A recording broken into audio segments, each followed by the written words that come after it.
প্রযুক্তির কাছে করা একটি প্রশ্ন কখনো কখনো হয়ে উঠতে পারে ভয়াবহ অপরাধের আগাম ইঙ্গিত। যুক্তরাষ্ট্রে ঘটে যাওয়া এক চাঞ্চল্যকর ঠিক সেই প্রশ্নই সামনে এনে দিয়েছে। দুই বাংলাদেশি পিএইচডি শিক্ষার্থীর নিখোঁজ হওয়া থেকে শুরু করে নির্মম তার অভিযোগ। এই ঘটনার সঙ্গে জড়িয়ে গেছে কৃত্রিম বুদ্ধিমত্তার একটি চ্যাটবটও। যুক্তরাষ্ট্রের ইউনিভার্সিটি অব সাউথ ফ্লোরিডায় পড়াশোনা করতেন দুই বাংলাদেশি শিক্ষার্থী জামিল লিমন ও নাহিদা বৃষ্টি। হঠাৎ করেই নিখোঁজ হন তারা। পরে সেই নিখোঁজের ঘটনায় রূপ নেয় এক নৃশংস হত্যাকাণ্ডে। এই ঘটনায় প্রধান অভিযুক্ত ২৬ বছর বয়সী হিশাম আবু ঘারবি, যিনি ছিলেন লিমনের রুমমেট এবং বিশ্ববিদ্যালয়ের সাবেক শিক্ষার্থী।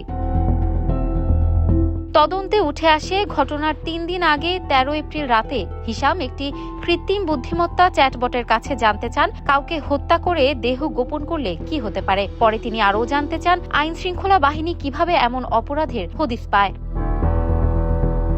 এর পরের ঘটনা প্রবাহ যেন সেই প্রশ্নগুলোরই প্রতিফলন। ১৭ এপ্রিল হিশামকে তার অ্যাপার্টমেন্টের ডাস্টবিনে একাধিক বাক্স ফেলতে দেখা যায়। পরে সেখান থেকে উদ্ধার করা হয় জামিল লিমনের স্টুডেন্ট আইডি, ক্রেডিট কার্ড সহ গুরুত্বপূর্ণ আলামত। ডিএনএ পরীক্ষায় নিশ্চিত হওয়া যায় এসব আলামত ভিকটিমদের সঙ্গে সম্পর্কিত।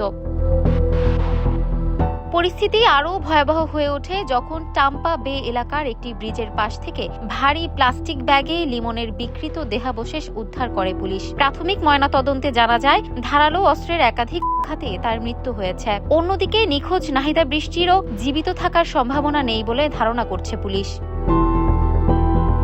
তদন্তকারীরা জানান ঘটনার দিন হিশামের গাড়ি দীর্ঘ সময় ধরে ওই ব্রিজের কাছেই অবস্থান করছিল। এছাড়া ঘটনার রাতে তিনি বড় ডাস্টবিন, ব্যাগ, পরিষ্কারক দ্রব্য এবং সুগন্ধি স্প্রে কিনেছিলেন। তার বাসা থেকে পাওয়া গেছে রক্তের দাগও। প্রাথমিক জিজ্ঞাসাবাদে হিশাম দাবি করেন তিনি ভিকটিমদের অন্য স্থানে নামিয়ে দিয়েছেন। তবে ফোনের লোকেশন ডেটা এবং সিসিটিভি ফুটেজে তার সেই বক্তব্য মিথ্যা প্রমাণিত হয়। এমনকি শরীরের আঘাতের চিহ্নকে তিনি রান্নাঘরের দুর্ঘটনা বলে ব্যাখ্যা দেন।